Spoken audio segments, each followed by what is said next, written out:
بسم اللہ الرحمن الرحیم۔ ناظرین، آج کا پہلا ویلاگ اور پیج ہے 122، یقین معجزہ کے شرائط۔ اس کا بقیہ حصہ وہ آپ کے سامنے رکھیں گے۔ اردو زبان میں سرور عالم صلی اللہ علیہ وآلہ وسلم کی سیرت پر جامع ترین کتاب سیرت النبی صلی اللہ علیہ وآلہ وسلم۔ رائٹر ہیں اس کتاب کے علامہ شبلی نعمانی رحمۃ اللہ علیہ، علامہ سید سلیمان ندوی رحمۃ اللہ علیہ، جلد سوم۔ بسم اللہ الرحمن الرحیم۔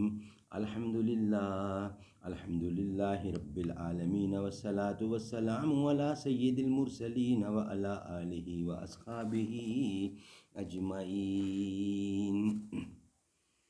کوئی تو سود چکائے، کوئی تو ذمہ لے، اس انقلاب کا جو آج تک ادھار سا ہے۔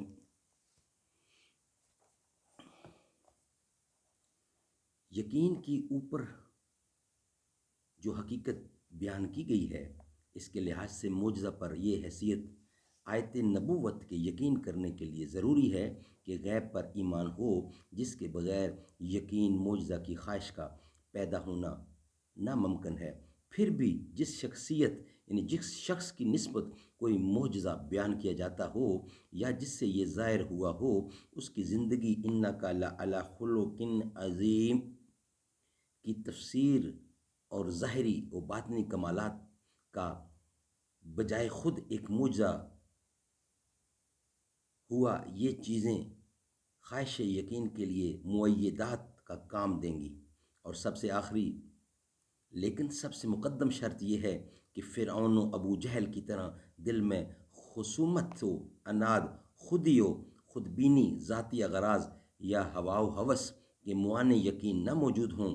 جس طرح ان شرائط کی عدم موجودگی میں کوئی دلیل یقین معجزات پر آمادہ نہیں کر سکتی، بالکل اسی طرح ان کی موجودگی میں کوئی دلیل یقین معجزات سے باز نہیں رکھ سکتی۔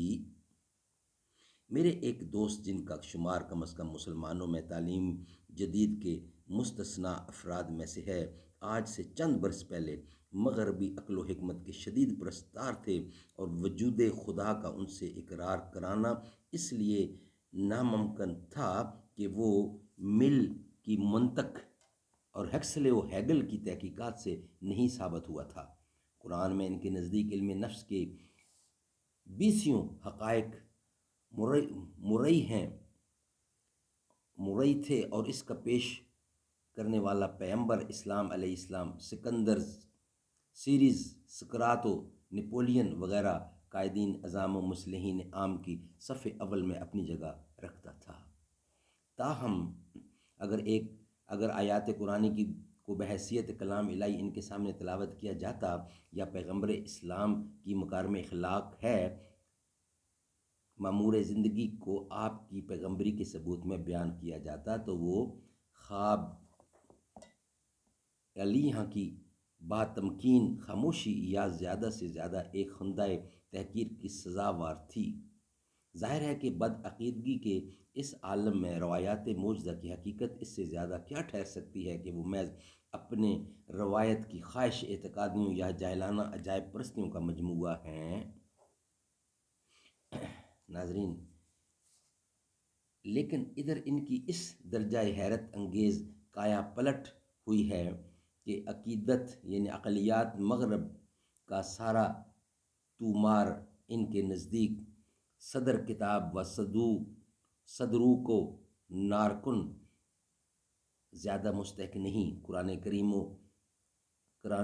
کریم وقائق نفسیہ کی جگہ حقیقی یعنی حقائق الہیہ کا منبع بن گیا ہے۔ سیرت نبوی کا ایک ایک حرف نبوت پر شاہد عدل ہے۔ جو زبان جیمز اور اونٹ کی نفسیاتی تحقیقات سے طب اللسان اور تحقیقات سے رطب اللسان رہتی تھی، اس کو انتہائی لذت اب صرف بزرگان دین کی مناقب کشف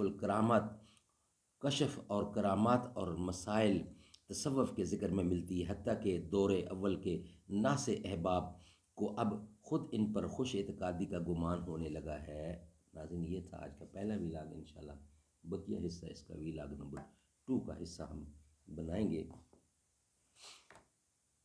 در اقدس سے رحمت بانٹنے خیر البشر نکلے، تو لینے بھیک دامن کھول کر شمس و قمر نکلے، زمیں چمکی فضا مہکی گھٹا چھائی بہار آئی، کریم آقا شہ بطحا جہاں پہنچے جدھر نکلے، در اقدس سے رحمت بانٹنے خیر البشر نکلے۔